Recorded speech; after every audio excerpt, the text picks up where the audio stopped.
Hello, hello, everybody. Hey, Nicole, so glad to have you here. We're actually streaming live already. I pushed the button a bit early, but that's okay. And I love that we are just like hanging out, like no makeup on. We're just keeping it real, keeping it chill, having a That's how we conversation. always do it, Chris. Huh? That's how you and I always do it. I know.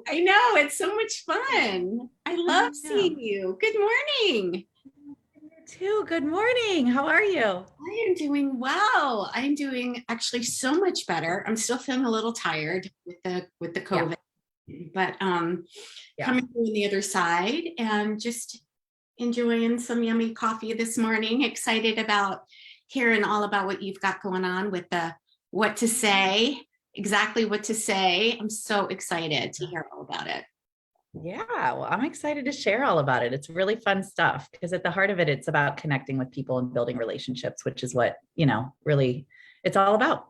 Yeah, totally. So first of all, I just wanted to say thank you for like having this conversation because I know that there's been a lot of craziness in the world recently. And I just think that, when we can, you know, normalize these conversations about growing our business, allowing ourselves to be well paid for, sharing our gifts with other people, normalizing women in wealth, that it's just so important. Like we need to see that it is absolutely possible out there, not just the giant influencers that have got 100,000 Right. followers on TikTok and Instagram and everything else. But you're a very successful transformational coach and sales coach, and I've been able to create a multiple six-figure business as well. And we don't have hundreds and thousands of people on our list or followers. And so hopefully we can just bring a little bit of reality into the coaching industry and the holistic entrepreneur world and just chat about what does it really take? Is it even really possible? I don't know Right. about you, but did you ever think that it was going to be possible for you to create a six-figure, multiple six-figure business? I wanted to believe it. I don't know that the belief was always there. But I love your point about normalizing it because when we do see other women succeeding without hundreds of thousands of followers and that are able to build a very successful, sustainable business in a way that works best for them, that excites the shit out of me because it's like, that means it's possible for all of us, right? If she can do it, then I can too. Yeah. Right. Totally. And I just, yeah, I think that for me, what I did believe is that I had to have those hundreds of thousands of followers to make it happen. So if we were to go back to the question you asked, I believed it, but I believed that it took a lot more than what I now know it takes to make Mhm. that happen. Yeah, totally. And I think my idea that like you had to have all these followers, like one of my things that I share all the time is like, I had my first 10K day when I had 132 people in my Facebook group. And I actively share that with people because honestly, there was a time where I wouldn't have believed that that was possible. I thought I had to have thousands of people in my group. I thought it had to be harder than what it Mhm. really is. And that really surprised me. And I share that a lot now with my clients that I work with, because when I feel them in this energy of like, I've got to get more followers and I've got it, like they've got it in their minds that it's got to be a certain way in order to make it happen. Yeah. It's like, no, that actually isn't the case. Like I had a really like my first 10K day with something that I really didn't believe was possible to do it with. Yeah. But again, it goes back to, it's about connections, right? Like who were those 132 people? Who are we inviting into our world? You don't need hundreds of thousands of them. You need quality, good people that are interested in what you offer. And there's a big difference, quantity Absolutely. versus quality. Oh my gosh, I love that you're talking about a couple things. Number one is community and building relationships. And, I know you and I both love to do this on Facebook because Facebook does groups in such an amazing, powerful way that allows you to really just show up and be authentically you. And it's free. You don't, you don't have to pay for a platform. Yep. Um, and it allows you to serve and give and nurture and really, give lots of value and create those relationships with people. But the other thing that you said with, not needing to have all of these, followers, it's so funny because sometimes, um, you know, you see people that do have all these followers, but just because someone has a lot of followers doesn't mean that they're not the right people, right? I would much Mhm. rather have a community of people who I knew I could serve and that were interested in how I could help and to support them than have a Yes. million followers, which this just happened to me recently. One of the reels that I did went got like hundreds of likes and followers. And when I looked at who they were like Middle Eastern men. And I'm like, no, I don't want marriage proposals. Right. Right. I don't need a marriage proposal today. I'm like, no. So it's not just about getting in front and creating a gazillion followers, right? Those are vanity metrics that really don't mean a damn thing because it's not going to help Yeah. you build and grow your business or connect with people either. So Well, at the end of the day, what is this about? Why did you want to start this health coaching practice? Why, like, if we really connect with what this was all about, is you wanted to help people. yeah, And when you find yourself putting all these hurdles and all these things in the way before you can start helping people, I'm not saying there aren't things that we can put in place as we grow our business, but to make ourselves feel like they have to be in place before we can effectively help people yeah, is to me such a disservice to what this is all about, why you started this to begin with. You had this genuine heart of service that you learned something or experienced something in your life that you realized, wow, I can help people with this. yeah, And then you went and said, I've got to have this, and this in place before I can help people. yeah, You were ready right now. As soon as you had the idea, you were ready. yes, Right. So yes. let's not put these things in the way, because really at the end of the day, you can be helping people as you're going through this. You don't have to wait. Exactly. Oh my gosh. That is, I think, one of the biggest challenges that I see, and it's probably a big frustration. I know it's a frustration for me. I don't know if it's a frustration for you when you hear someone who says, yes, I am getting ready to get ready. And I'm like, no, that doesn't work. You're never going to be able to grow a business and create impact in the world the way that you want to if you continue to sit on the fence and get ready to get ready. You just have to get off the damn fence and just take one step. Well, because who are you making it about? Yeah. You. Yeah. In the meantime, there's people who are struggling, who are suffering, who need the solution that you offer, but you're in this cycle of like not being enough, essentially, right? I'm not enough yet to help people. I don't have my business figured out enough to, or whatever it is, right? It's like, but those people need your help right now. Yeah. And I just think that that's so important to remember, because we all do it. Your clients, not you, but like your health coaching clients are going to do the same thing. They're going to say, well, let me get this in place before I'm ready to work on my health with you. Let me get this. Like, we all do it as humans in whatever area we're doing it in. And your clients are going to say the same thing. And so often, you know, I know you and I've talked about this many times. You don't have to wait until you're sick to get healthy. Mm-hmm. So you're going to have these same challenges with your clients. They're not going to want to start until they're ready to start. But like right now, there's no better time than right now to start helping people, right now to start working on your health, whatever it is, right? We all want to put it off. And we do that a lot of times in business because we think we've got to have things in place before we can effectively do that. Right. Or it has to look a certain way, or, you know, maybe there's some things that, you know, we're not sure what to do instead because, you know, we see some things or we see some ways that, you know, marketing is happening or whatever preconceived notion of marketing and sales is. And that's why I love having these conversations with you because, you know, you and I both get to take the icky, slimy, just, you know, way that people tend to make marketing and sales and instead really get to show that, you know, marketing is simply a way for you to create visibility so that people can find you, so that you can help them get what it is they want, like plain and simple. It doesn't have to be more complicated than that.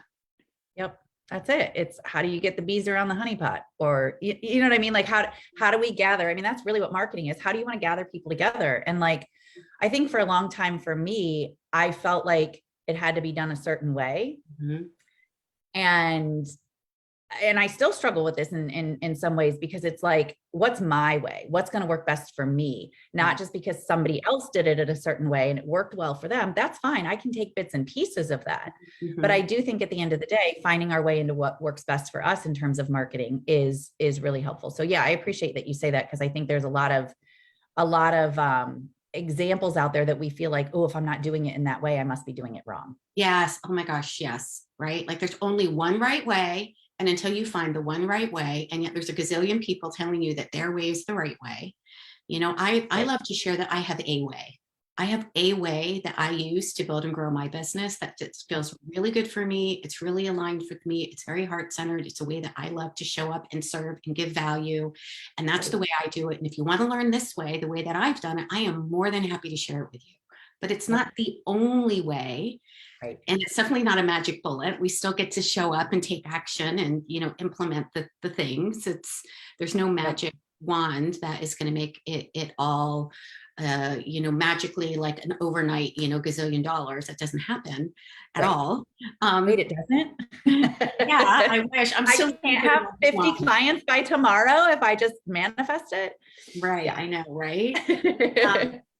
And yet, you know, I think we do. I know I did. I felt like, oh, well, you know, they're teaching me this one right way, or all of this is the way that they're supposed to do it. So that's the way that I should do it in order for me to be successful. Because if I don't do it that way, then I won't have any clients, or I won't be doing it the right way. And I think the longer I'm in this industry and in this business, just like you are, it keeps coming back to, but what would feel fun for me to do? Like, what is it, you know, how do I actually want to show up? You know, what would be something that would be really fun for me to give value and to, you know, create connection and community. And when I come back to that, that is what works. That's what works. Every time. Follow the joy, right? Like that's where you're lit up. That's where you're inspired. That's where you're going to do better work. And, you know, I say the same thing as you, like I've got a way.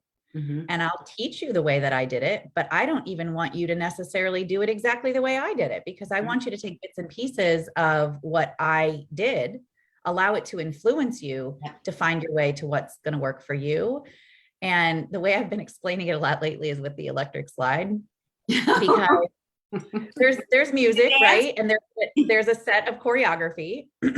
And ultimately, let's just even take it a step further. You don't even have to do that choreography to the electric slide music. There's a lot of different choreography, right? But there's an accepted set of moves and steps that we do. And when you go to a wedding, you probably want to know the electric slide so you can do the steps, right? But once you learn them, somebody teaches you the steps and you practice those steps. But then what happens? You start to put your own flair in there. You start to make it your own. You're doing extra twists where there wasn't a third twist, or you're doing all your, like, that's me at least. Like I go into the electric slide and I'm like, I'm going to do my own twists and turns. I mean, you know me, right?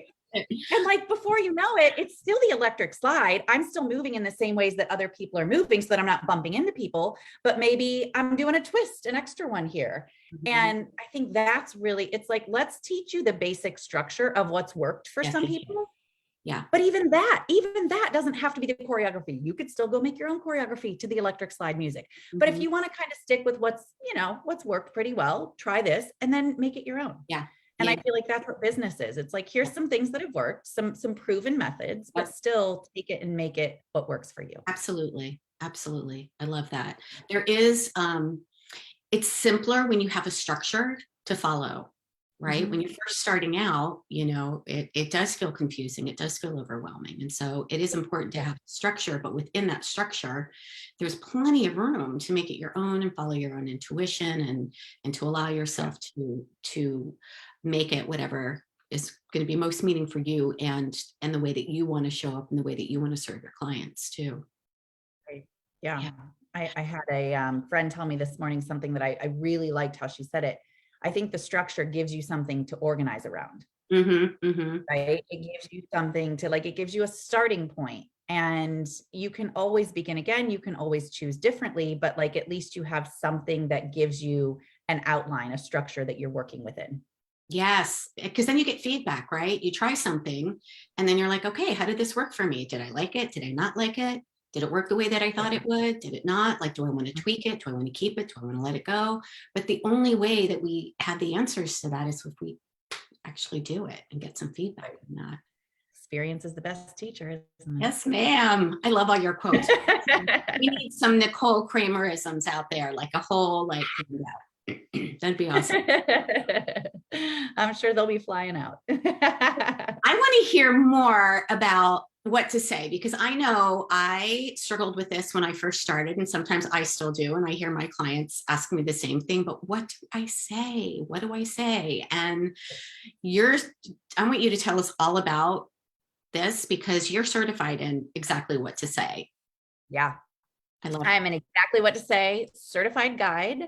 And it's pretty incredible because this work changed my life a couple of years ago, just in how I approached sales. And I started really, truly making it about building relationships and getting to know people. And one of the things I love about this work is a big piece of the mentality behind it is let's slow it down to speed it up.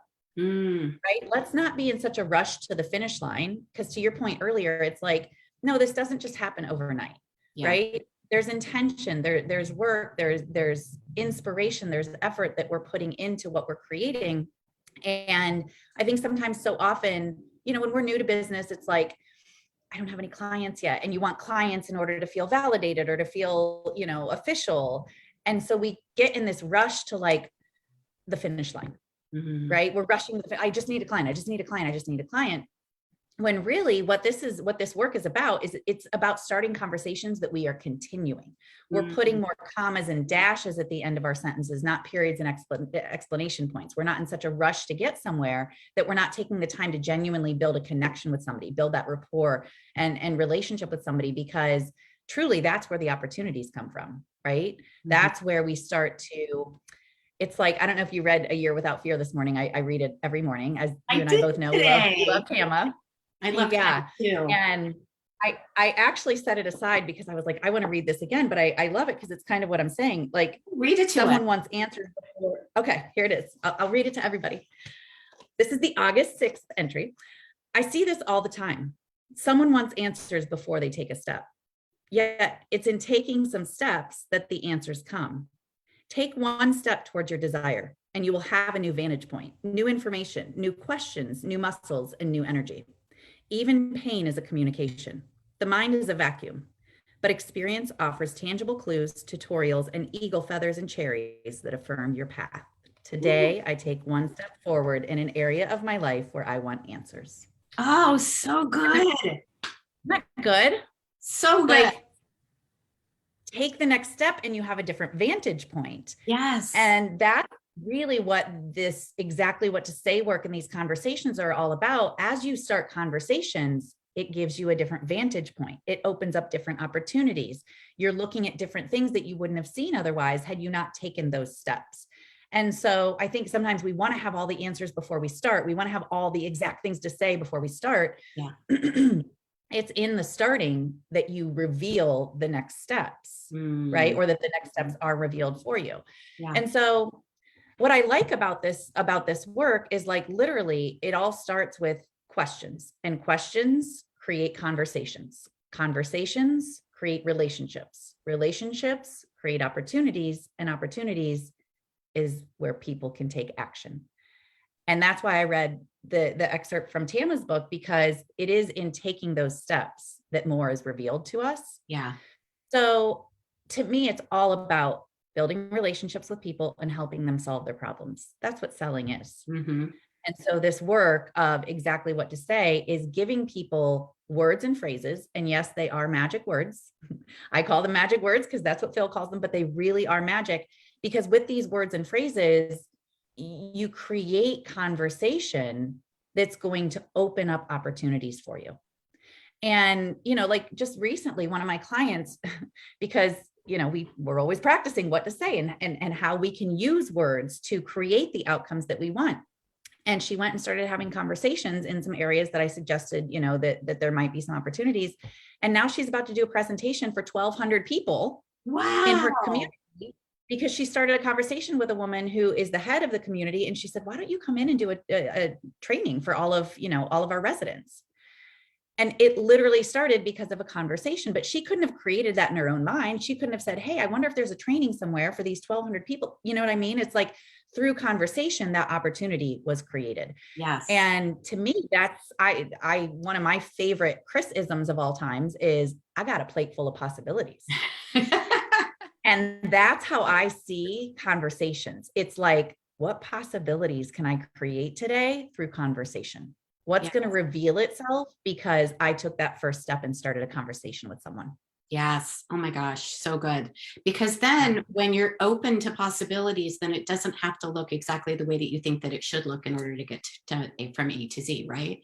I mean, it never looks that way anyways, no matter how many times we think we have it figured out.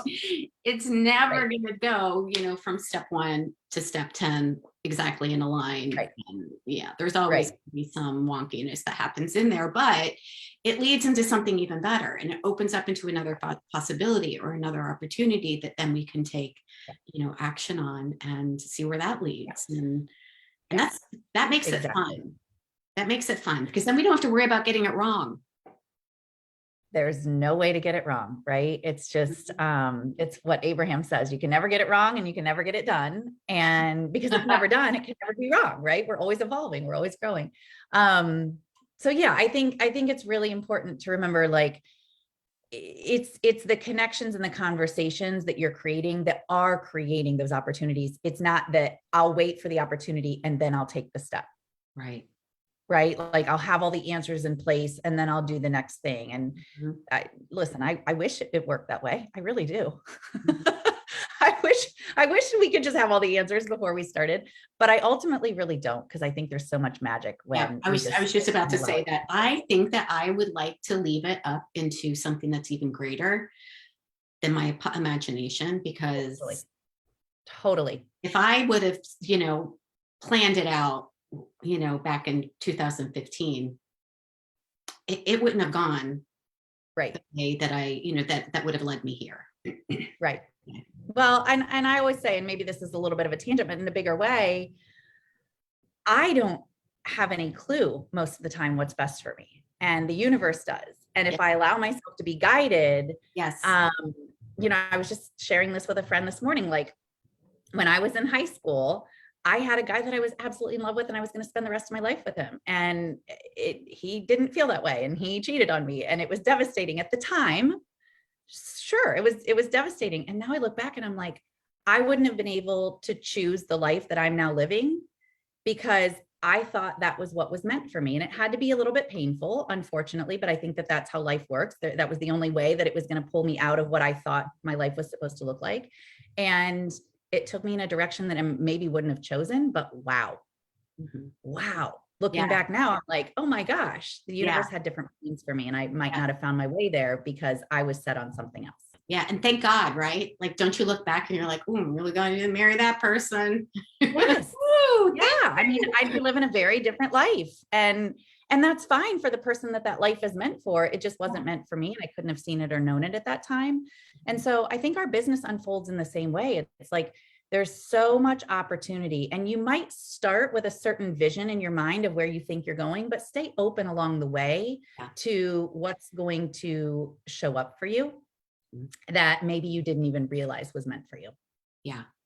Oh, so And we good. create that through conversation. So yeah, that's a big piece of it, is like there's so much magic in the conversations themselves and so much opportunity there.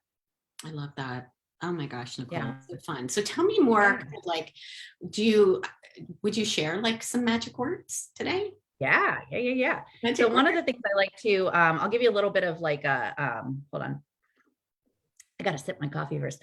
I'll give you a little bit of a build up to it. Cause one of the things that it's like when I was a math teacher, right? I'm not just going to hand you the formula because it's not going to make sense. So we want to have a little bit of an understanding. Mhm. So there's just a couple of things that I'll mention real quick before I share one of the word tracks that I really like. We want to have in our minds an idea of how to approach a conversation. So first of all, the worst time to think about what you're going to say is the moment you're going to say it. And so we want to think ahead. Where are the important critical conversations in my life? What are some of the common objections that I hear very often, right? Like, let's not wait until the objection is given to you in that moment for you to try to figure out what to say. So a Right. lot of this is, what are the things that I want to be prepared for in my conversations? So thinking ahead, not waiting until the moment. The next cornerstone for a great conversation that I really love is staying curious. Mm. And so often we show up with so much certainty to a conversation and it creates friction. And curiosity is where the magic is, truly, because it's how you show somebody that you care, right? If you're staying curious and you're asking them questions, you're getting them to talk, you're saying, I care about you. The third cornerstone is building empathy. And I know you've heard me say this before. Everybody listens to the same radio station. It's WIIFM. What's in it for me? Right? I haven't heard that before. You haven't heard me say that? First time. Holy, I love it. Yeah, I'm shocked. I feel like I say that all the time, but oh my but God. you know, right? What's in it for Everybody's me? Yes. listening to the same radio station. What's in it for me? And that's only natural. That's only normal as human beings, right? People do things for their reasons, not yours. Mm-hmm. So coming in like, I'd love to, you need this. Da, da, da, da. When we're coming in and trying to sell something to somebody, we're making it about us. Right. And what we really want to uncover is, well, what are the reasons they might want to make this decision? And how can I facilitate that in the conversation so that I'm showing empathy, right? I understand why you would want to make this decision. And the fourth one is questions are what allow you to be in control of the conversation. So the person asking the questions is in control. And really what makes a great conversation is your ability to ask questions and have that person talking.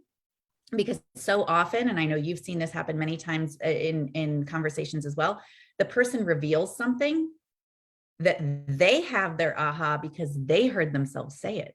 Yeah. And we're guiding them down that path to have their own realization. Because here's the thing, there's a difference between selling and buying. Selling is you trying to sell something to somebody. Buying is when they're making it their decision. Right? Like I'm making a decision to buy something. And really that's what we want to use these word tracks for, these magic words, is to help somebody make a decision. Mm-hmm. And I like to say as salespeople, we're professional mind maker uppers. Really, I'm just here to help you make a decision that's best for both of us. And sometimes that's a yes, and sometimes that's a no, but I want to get you to an empowered place of making your decision, not, I don't know, I'm not sure. Because maybe land doesn't serve anybody. Right. Yeah. And somebody's stuck in the maybe. Yes. Limbo is the worst place to be. Actually, that's the place where you're sitting on the fence and you're either spinning or you're going nowhere. Worst place. Yeah. To be. Yeah.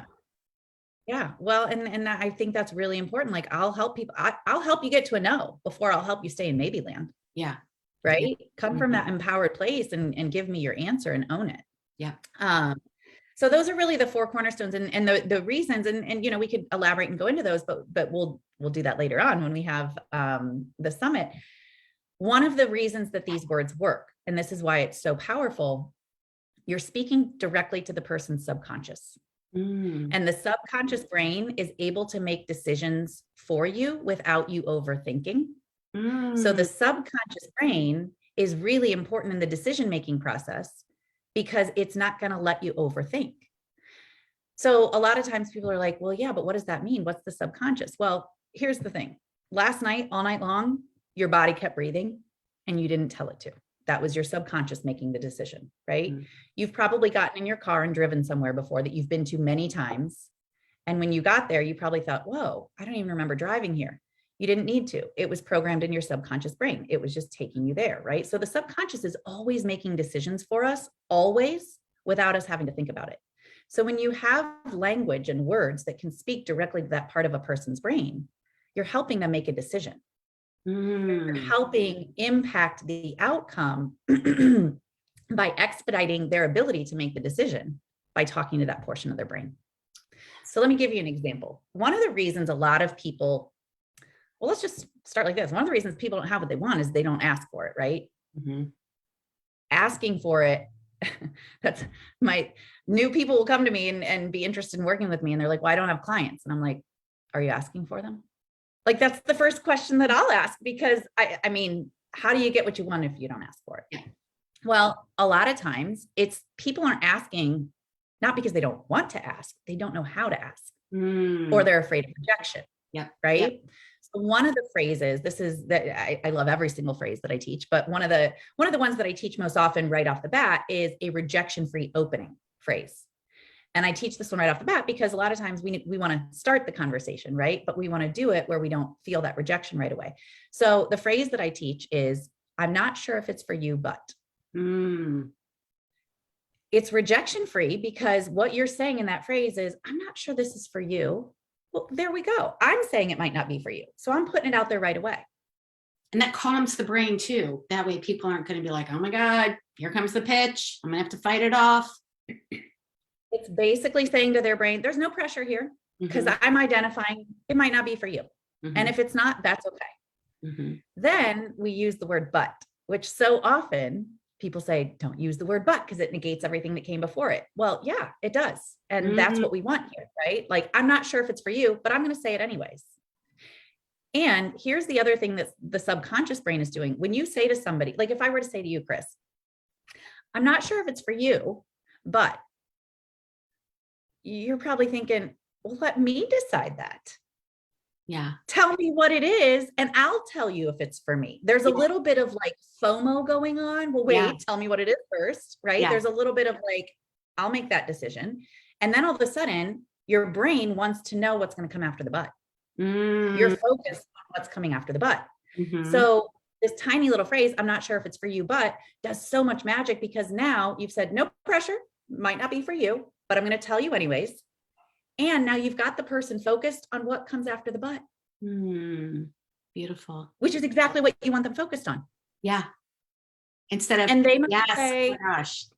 right? It's like, I'm not sure if it's for you, but well, I'm listening. You tell me Mhm, what it is and I'll decide if it's for me. mhm. And that's where we want them to focus is on what we're about to say. And sometimes they might say, yeah, no, it's not for me. Cool. Awesome. I said it might not be, right? And they might, well, tell me more. I might want to know more about that. And the Mhm. point is, it opens up a conversation Mm, versus, hey, I've got this thing you want to check out. yeah. Well, at the end of the day, nobody wants to be told what to do. Yeah. Nobody wants to be told what's best for them. But Yeah. when we're giving them that invitation to kind of step closer, like, hey, I'm not sure if it's for you, but tell me more. I'll listen. Mhm. Or I'm not sure if it's for you, but who do you know that Mm, could benefit from this event that I'm putting on? Or I'm not sure if it's for you, but who do you know that could benefit from this checklist that I made for how to have more energy in your day? mhm. Like, and then what you're really doing is you're asking through them, but you're not directly asking them. So there's no pressure. And they might go, well, I know me needs that, right? Like Mhm. they might identify in that moment. I love that. So like, who do you know? Me.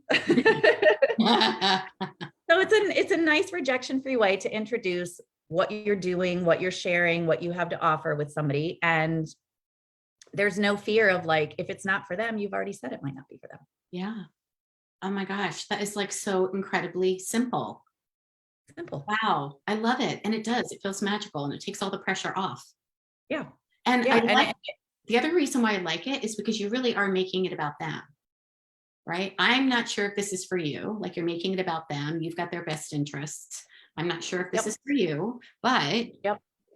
and so Yep. it is. It's about them making a decision and they're going to be listening to see they're listening to their WIIFM radio station to see, I don't know, is it for me? Right. Is What's in it it for for me? me? Maybe it I don't is. Maybe it's know. good. I don't know.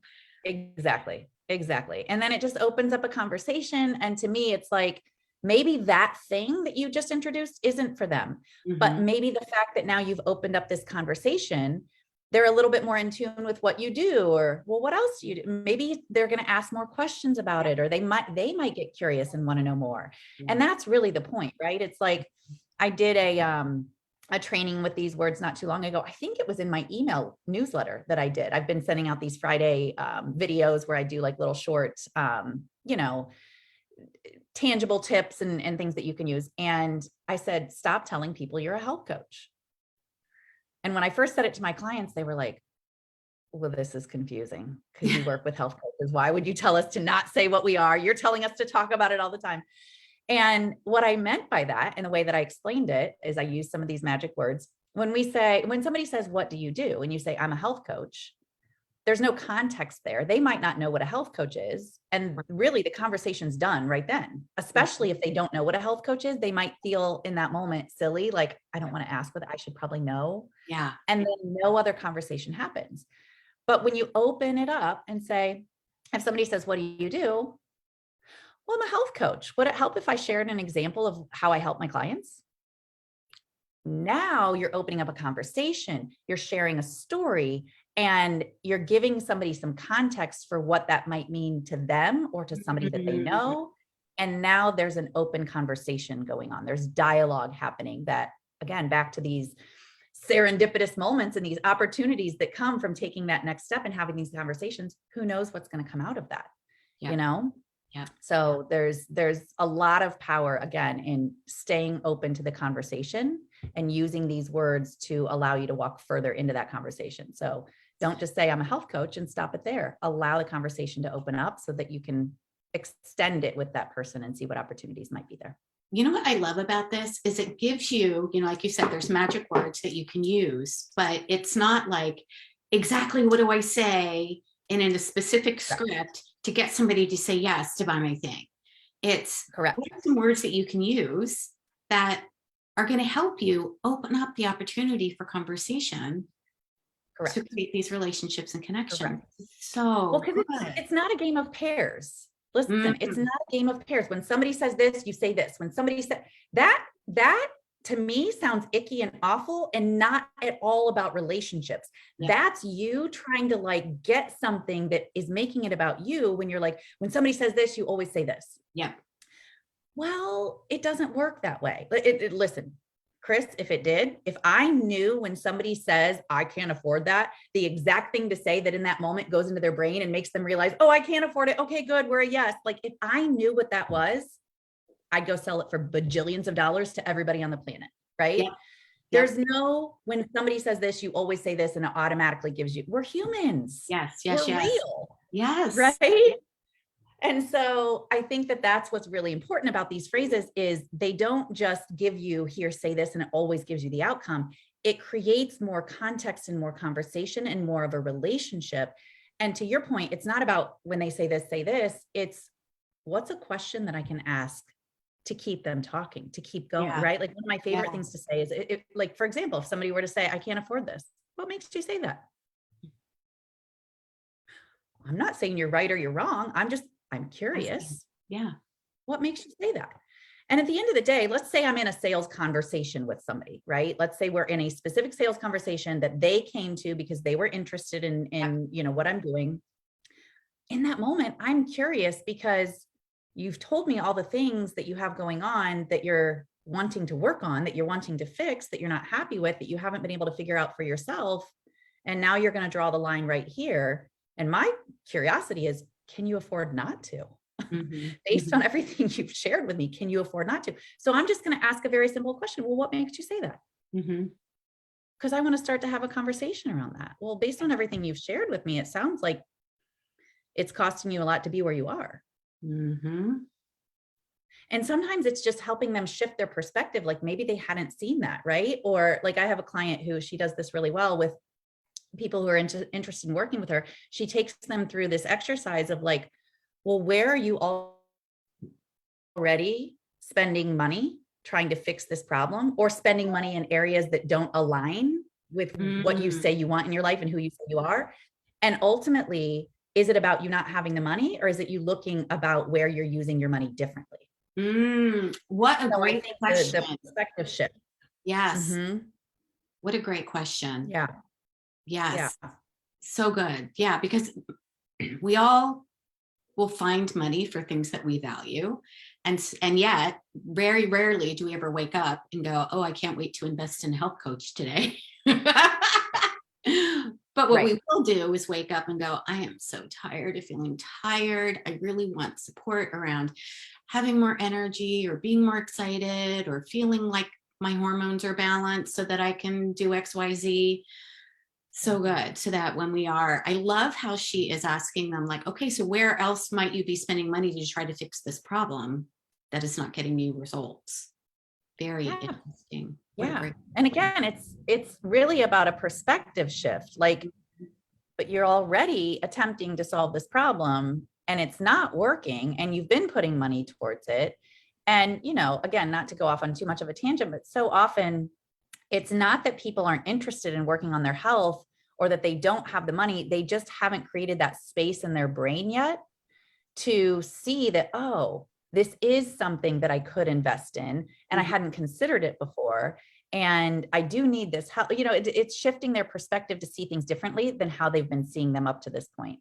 Right. And I think so often it's like people normalize feeling like crap. And so they normalize staying stuck, right? Not because they don't want to feel better, but it's like they've just gotten so familiar and comfortable with what it feels like to have that problem, to be experiencing that they're like, well, I guess I'm fine here. I can stay here. People don't move to become more comfortable. They move to get out of pain that they're in. Yeah. And I think that's always an important thing to remember is like, people don't actually want to feel, they do want to feel better, but they're not going to move to feel better. They're going to move to avoid something their doctor just told them, or something that, like, you can deal with a bad knee until that bad knee locks up completely and you can't walk. Yep. Yep. You'll hobble around on that bad knee until it gets to the point where it really cuts into, you know what I mean? And we all do that in all areas of our life. Yep. And so I think it's just helping people see, like, you don't have to wait until that knee gets to that point to do something about it. Mm-hmm. And you're already trying to do some things about it. So what are these efforts and these energies you're putting into it, or this money that you're putting into it? How could that be redirected? So good. Oh my gosh.